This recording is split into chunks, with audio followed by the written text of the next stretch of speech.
Good morning. Our hand today is going to be Queen Jack.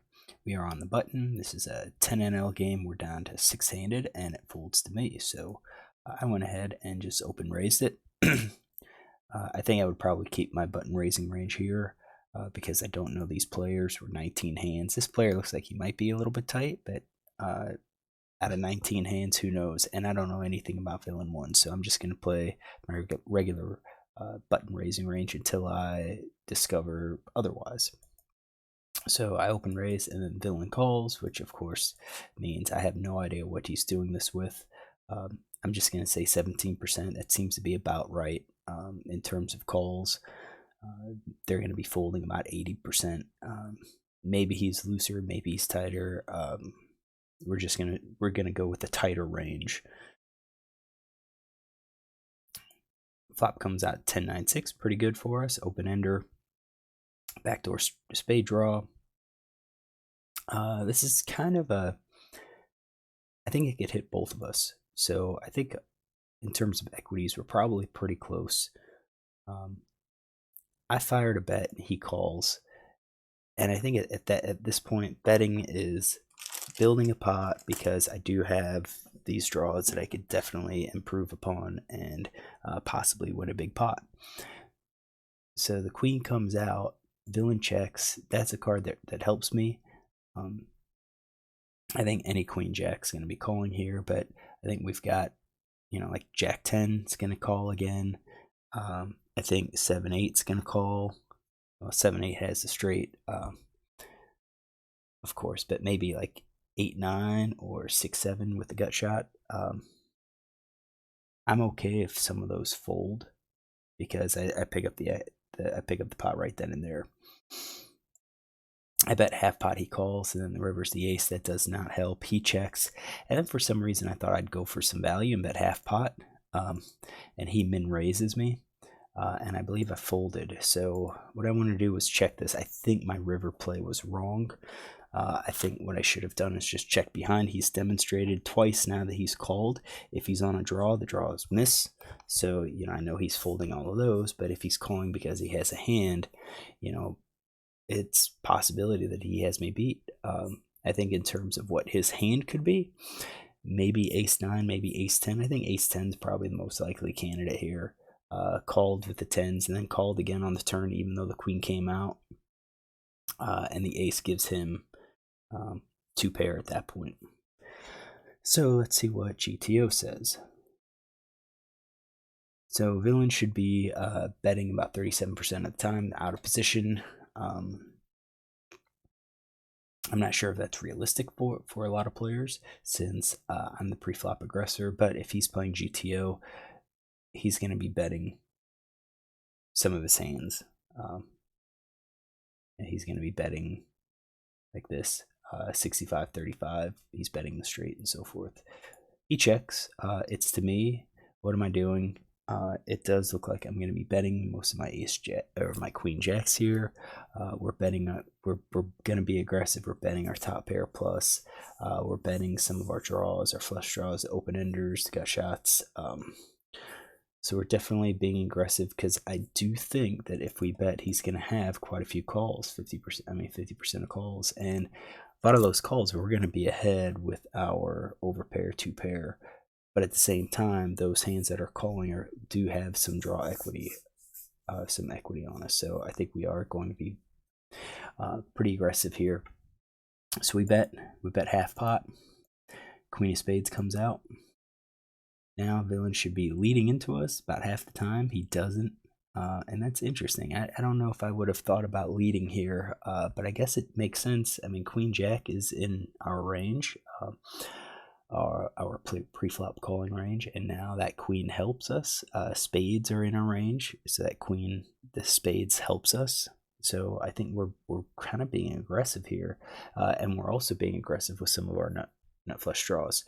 Now, player doesn't do that. He checks, so it's on us, and it looks like we are still betting our queen jack, especially with our jack of spades. I think I'm not too surprised about that. Some of our nut flush draws are going to be checking these weak a6s.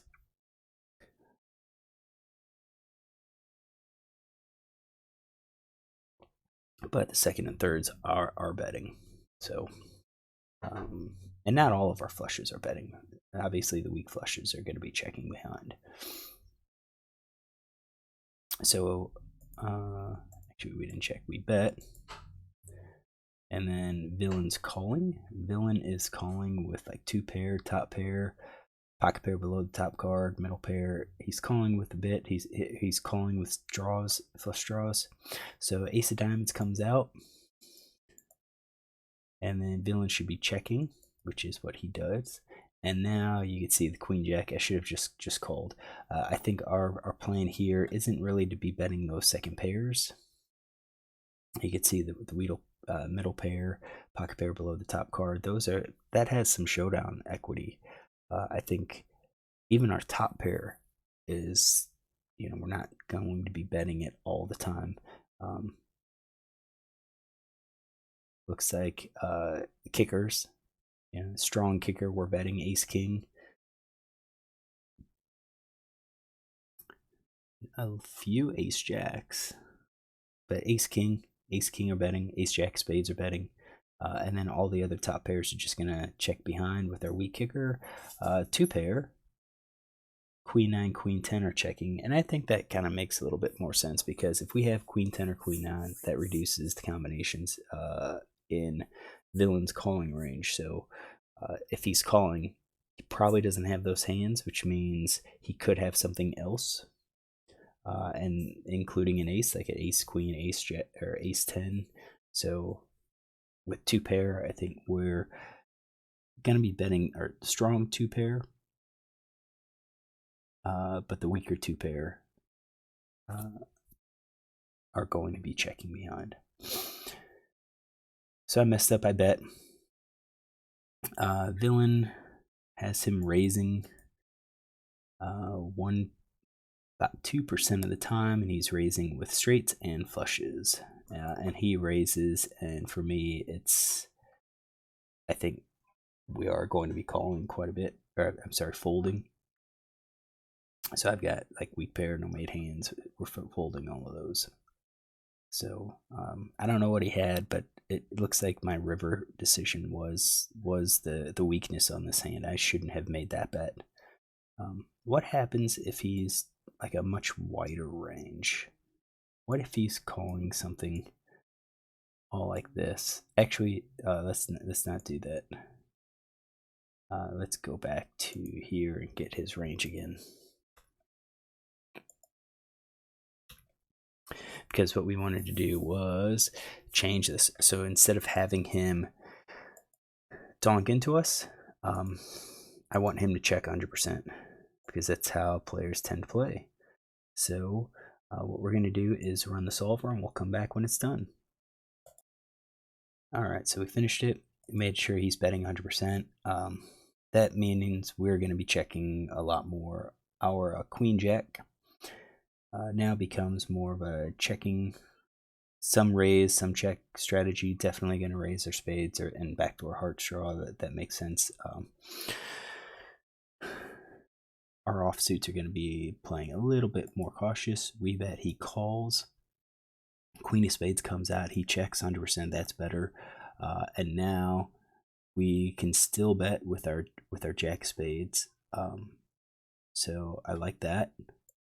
And then he calls, and we're gonna go ace of diamonds, and then he checks to us, and again, I don't think it's gonna change. I think on the river we should just check behind, saw the showdown. We could see the showdown and just take the showdown with our second pair.